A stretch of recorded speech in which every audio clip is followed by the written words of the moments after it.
idee cât de minunat poate să fie. Ce genială! Mitru de aeraj și cam face efect.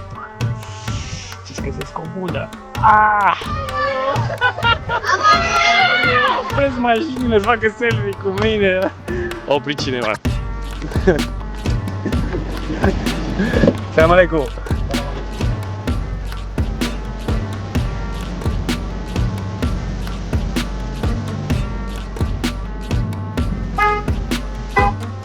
Ce o pulperie și se face pui.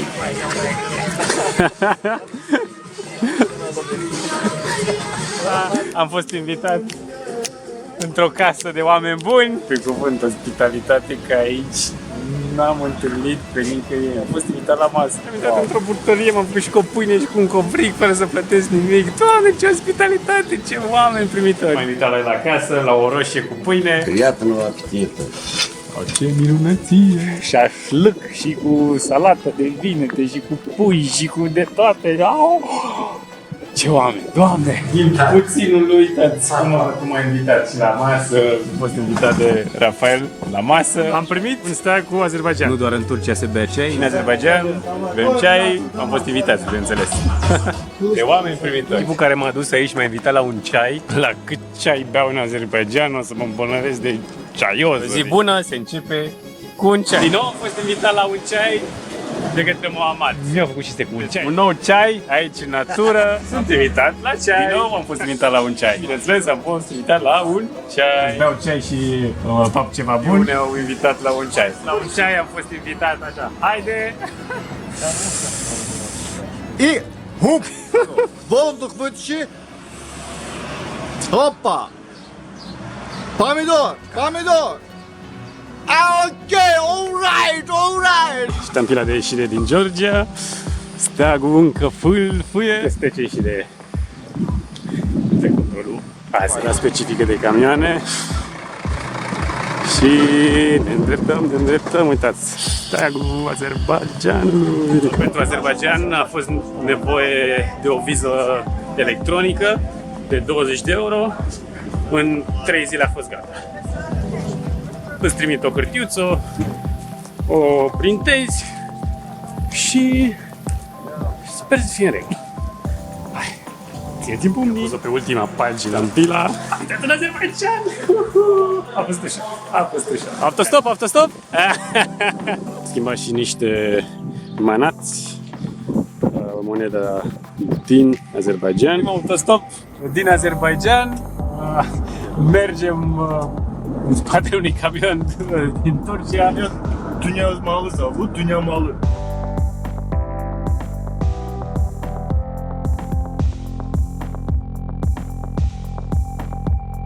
Am parte de ospitalitatea azeră, în drum spre Ganja. Mâncăm un tamdöner cu ayran, bineînțeles. Doar în Georgia se face vin bun și în Azerbaidjan e viță de vin. Am ajuns în Ganja, știți că înseamnă și altceva prin India, prin Africa. Se pronunță Ganja. Până acum autostopul funcționează, lume privitoare, mi s-a făcut și cinste. O nouă țară de descoperit. Nu știu prea multe despre Azerbaidjan. Știu că limba azeră e foarte asemănătoare cu turca.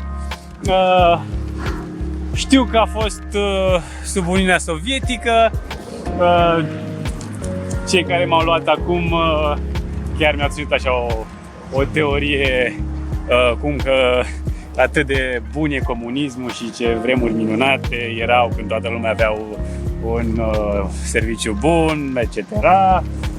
Și ce mi-au mai spus de drumurile bune de acum din Azerbaidjan în comparație cu Georgia și de copii gruzini care se apucă timpuriu să fumeze și de droguri și etc.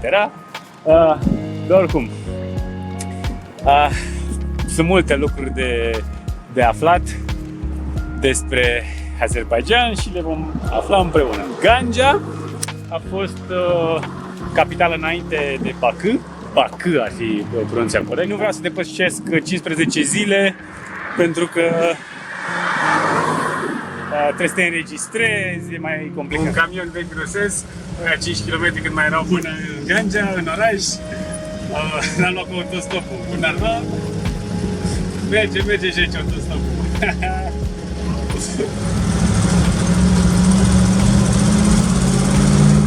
În centrul Gangei și suntem chiar pe Bulevardul Atatürk.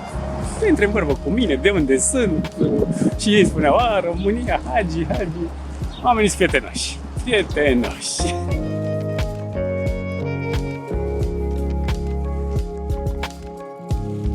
Atenție la veverițe! Am ajuns în Azerbaijan, suntem în Ganja și deja am fost întâmpinat de oameni minunați. Să faceți poze cu maimuța, toată lumea se bagă în seamă. Atmosfera e faină. Hello! Despre Azerbaijan, bineînțeles, au petrol și la noi au intrat pe piață, dacă știți, bezderile Sokar, din Azerbaijan. Sunt în conflict cu armenii, să nu ziceți nimic de bine de Armenia, că chiar mi-au văzut unii steagul pe rucsac de Armenia, zic, fac, și zic, nu, e Columbia, seamănă cu Columbia. Ok.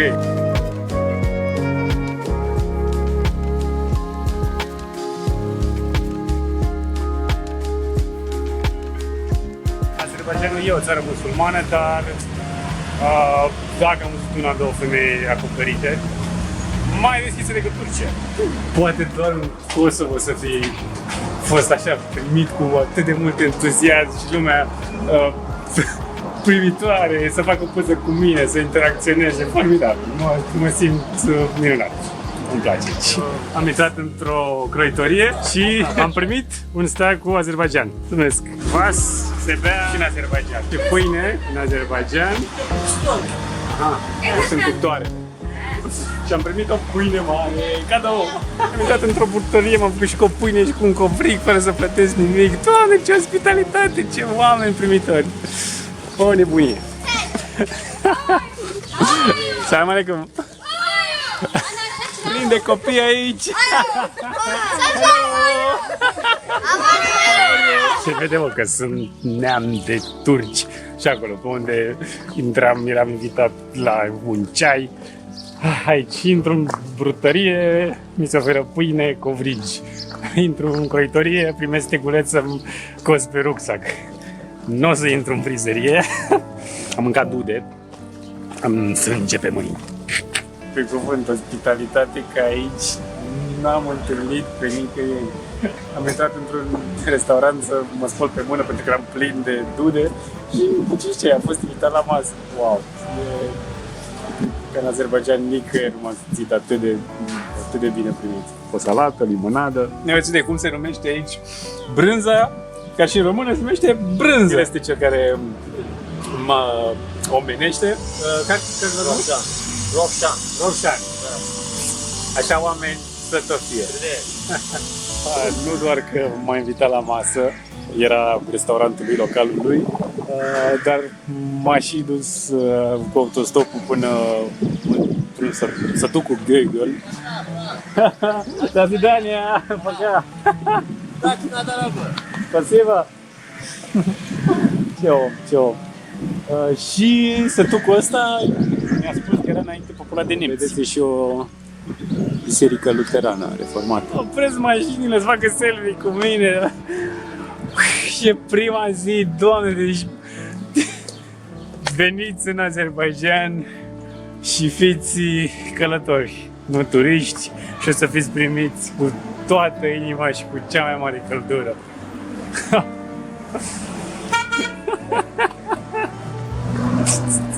Toți mă salută, copii, oameni mari, oameni bătrâni. Vreau de România, Hagi. El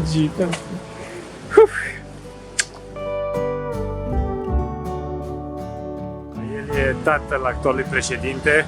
Să-l vedeți prin multe locuri din Azerbaijan.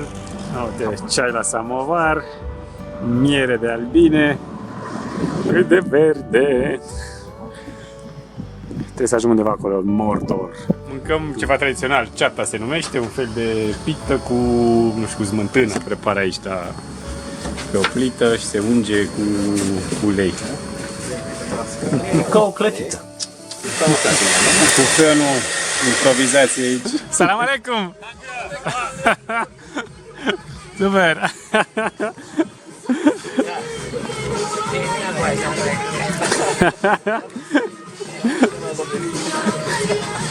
Să se termine așa o zi perfectă, nu, cu muzică, cu chef. Oameni buni!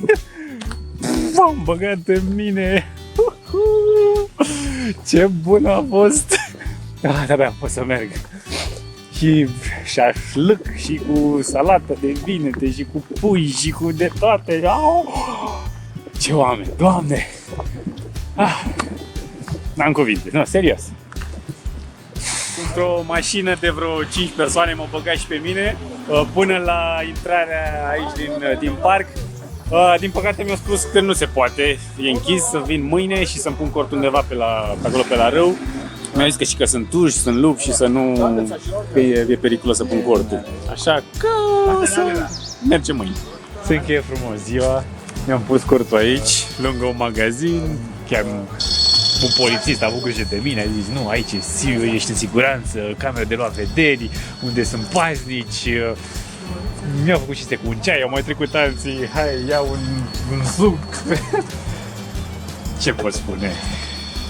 E doar prima zi și m-am îndrăgostit.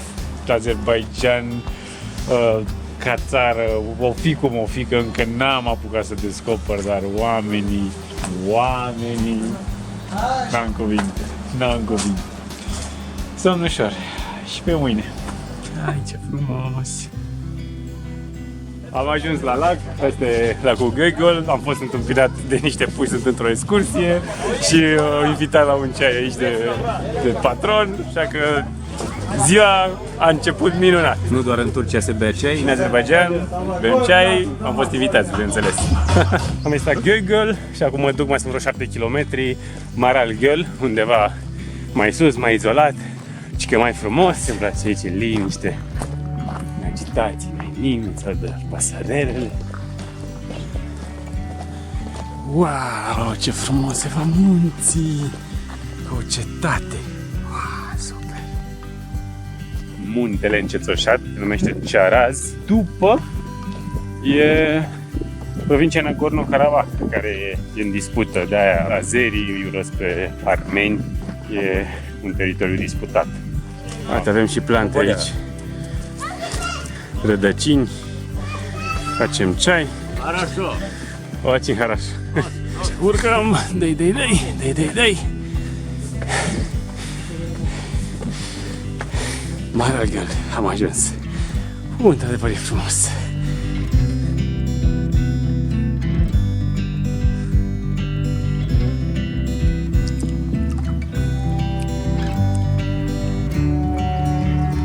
Asta a fost cu lacurile, cu Gheghol și Maral Göl. Hello! Ceai cu niște dulceață și din nou în parte de iamanele.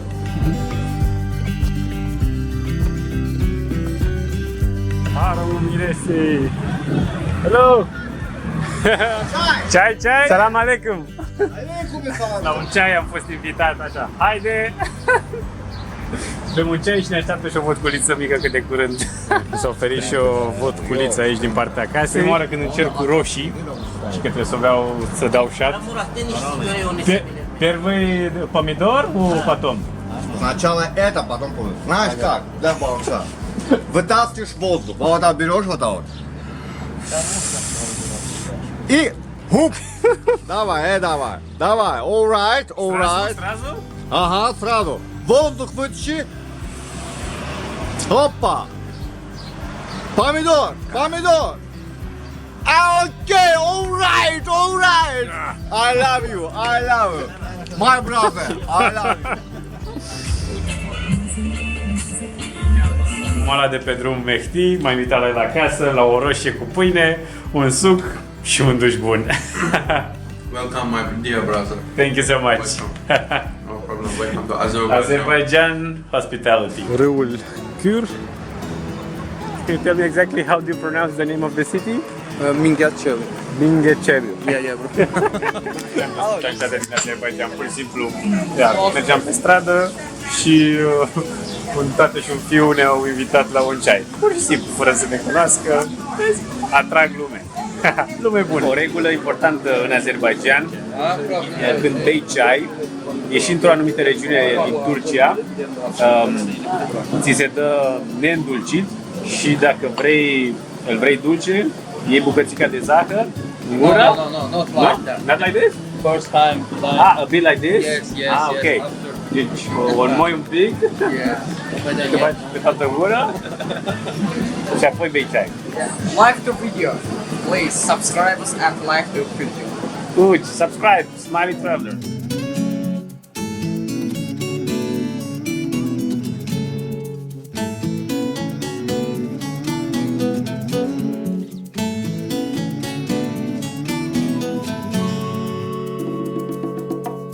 Încercăm ceva nou astăzi, un vin de rodie.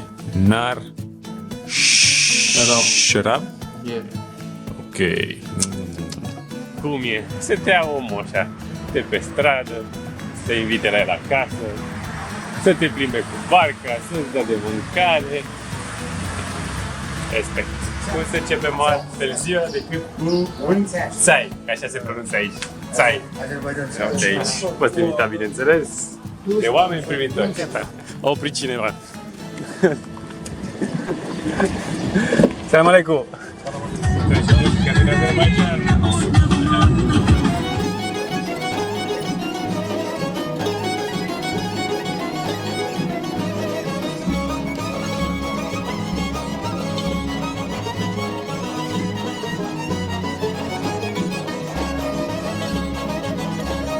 Am fost întâmpinat de polițiștii locului. Bine ai venit!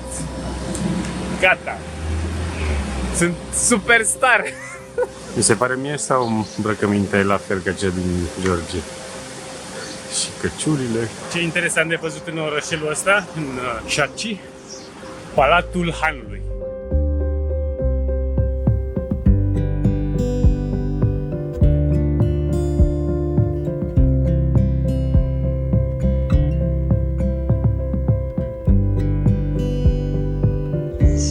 O splendoare, o splendoare. Ce poftă mi s-a făcut de un pepene galben. Ar merge, nu așa? Cam mărișor. Din nou am fost invitat la un ceai de către Mohamed. Am ajuns în orașul Chiș, sau Ciș, în pronunță ei.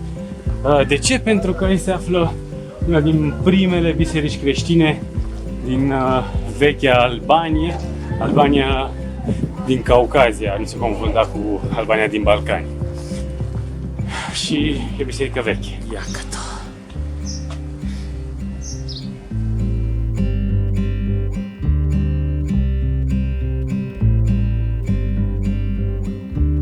Albanian Church in Chiș.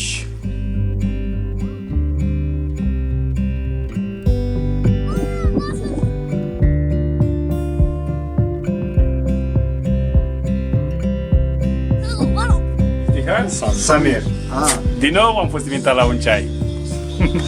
Old school!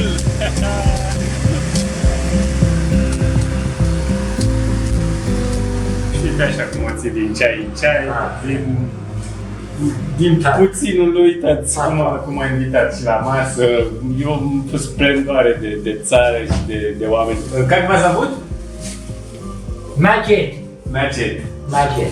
Spasiba большое. Elshad. Mergem înspre... Mai un pic. Probabil e una din bisericile din fosta regiune Albania. Și ce? Am ajuns într-un nou oraș, sunt invitat la ceai. Ușor, ușor s-a strâns tot satul. Așa.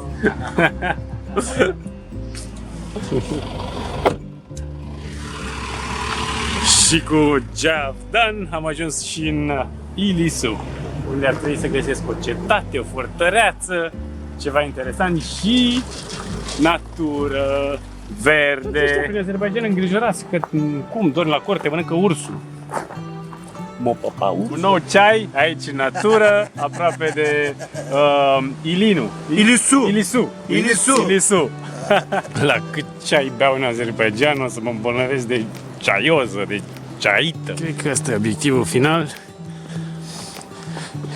Acest turnuleț, măreața fortăreață din Ilisu. Hai că după atâtea ceaiuri E timpul și pentru niște vodcă tipică de aici din Azerbaijan. Am fost invitat de Rafael la masă. Thank you so much.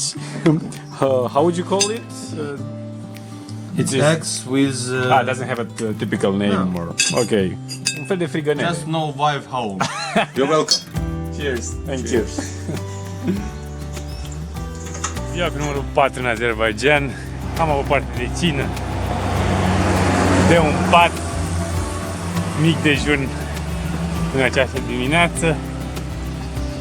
Ce om minunat, Rafael! Urmează o cascadă și niște băi termale. În Azera, cascada se numește Șalalea.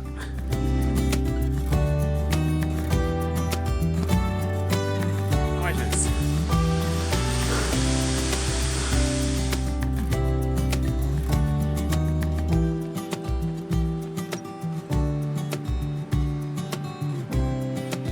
Am lăsat în spate o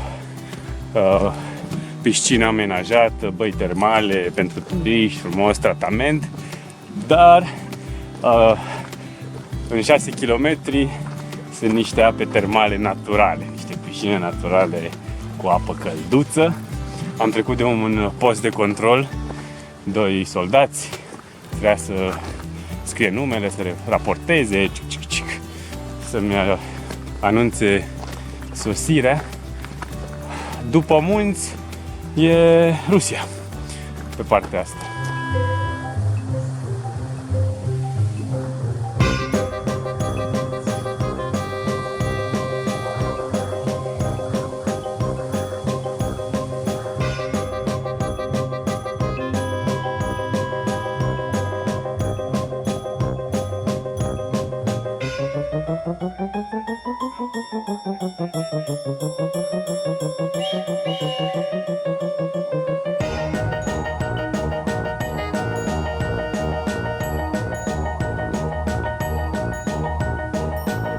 E bine că sunt în sandale. Pardon. Scuzați. Urmăm râul. Am dat și de primul pod.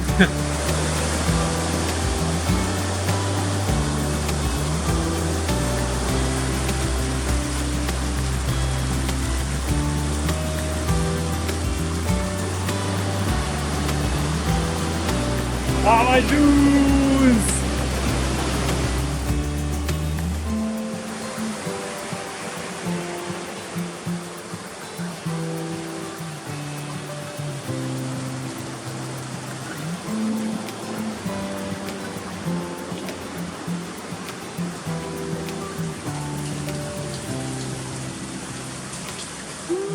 E o peșteră. A fost adusă o cadă acolo. Curge apă de sus caldă. E o senzație!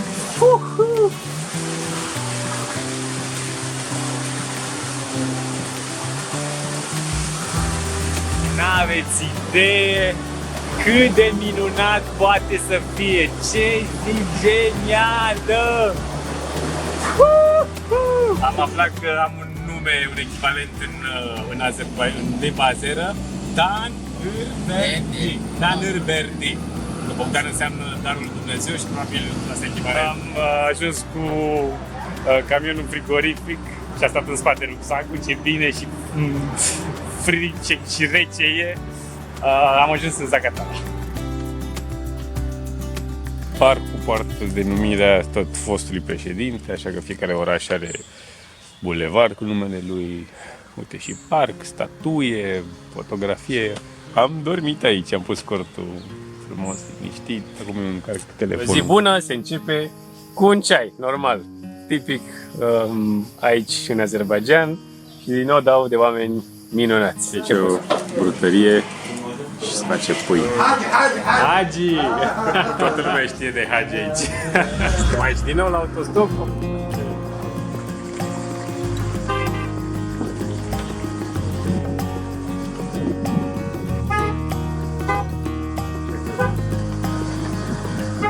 Prins autostop și cu autocarul e mers spre Baku, dar pe mine o să mă lase în Kavala. So grateful. Thank you so much. Thank you.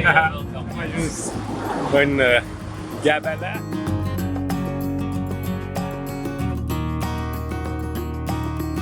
Un nou prieten, mergem spre munți, spre natură.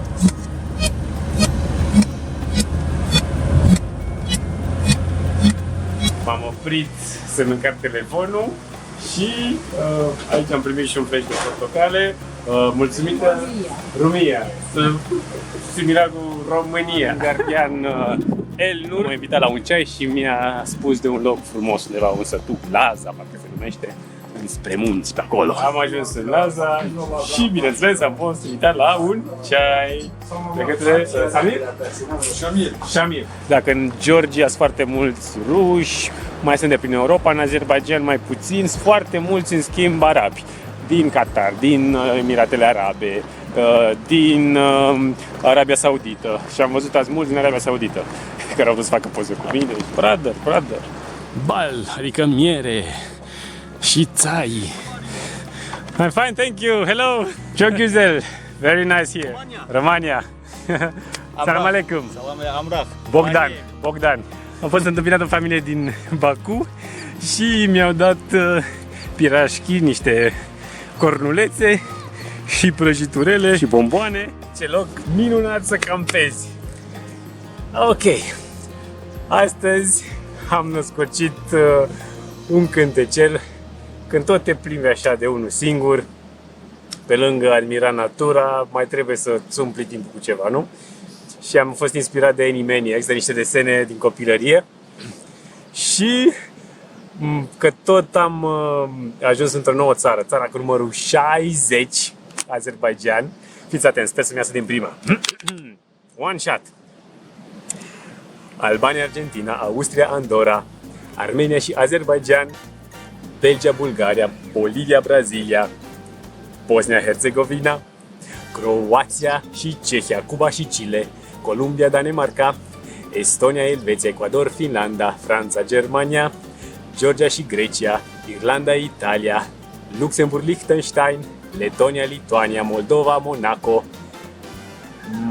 Malta, Macedonia, Regatul Unit al Marii Britanii și al Irlandei de Nord, Maroc și Malawi, Muntenegru, Norvegia, Olanda, Paraguay, Portugalia, Polonia, Peru, România, Rusia, Slovenia, Suedia, Slovacia, San Marino, Spania, Serbia, Turcia, Ungaria, Uruguay, Ucraina, Vatican, Venezuela, Zambia, 60 de țări și asta-i tot. Urmează Asia. Muntele ăsta se numește Tufandag. O să dorm cu văcuțele. Bună dimineața, oițelor! Bună dimineața, caprițelor! Pa, loc frumos! Autostopul e cumva cam ca la noi, funcționează de minune aici, ca străin. Probabil ca localnic se așteaptă să plătești. Dar le spun dinainte să fiu sigur că n-am bani, niciodată n-am fost refuzat.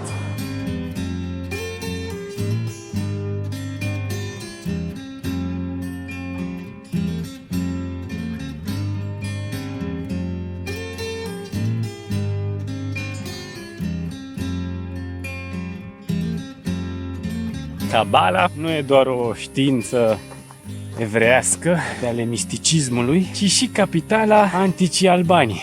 Și asta e ce a mai rămas. Nu are legătură cu Albania de astăzi, Republica Albania din Balcani. E vorba de Albania de acum 2000 de ani, din Caucaz. Un litru de airan și cam face efectul. Ce scăsesc o budă. Știți cum se zice 5 aici? Vești! Sevenler,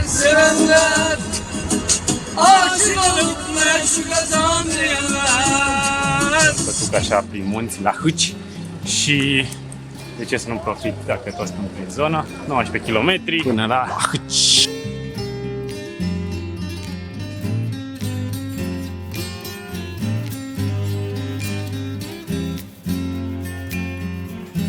ajuns printre căpițe.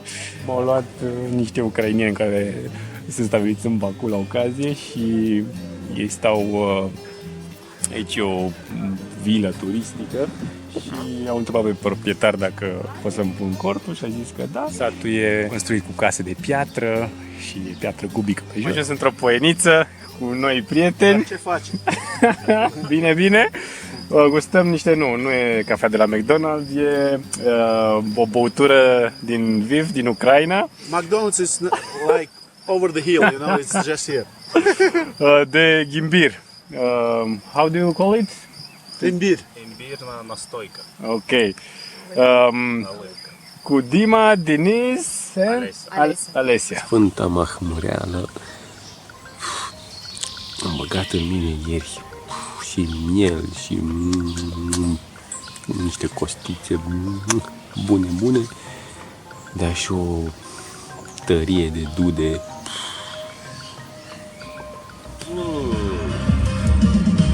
That was the new road because of the unstable basement. Și acum suntem pe un transfăgărășan din Azerbaijan. O să ajungem de la 800 undeva la 2000 de metri cu aceiași oameni minunați. Cu tap. Celebra moschee din Shama.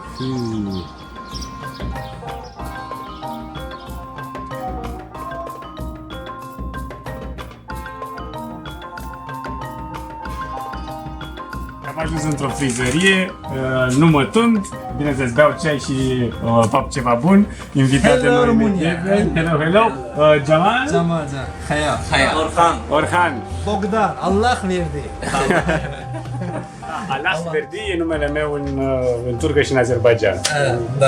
Allah Verdi. Azerbaijan.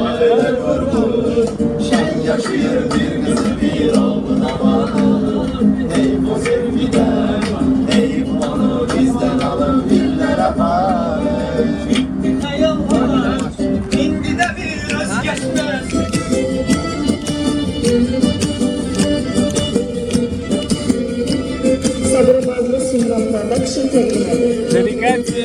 Dar asta am fost invitat într-o casă de oameni buni, cu dans, să fie cu mâncare, cu voie bună. Asta e ospitalitatea din Azerbaijan. Mie Allah verdi. Allah Verdi? Asta nu e Bogdan.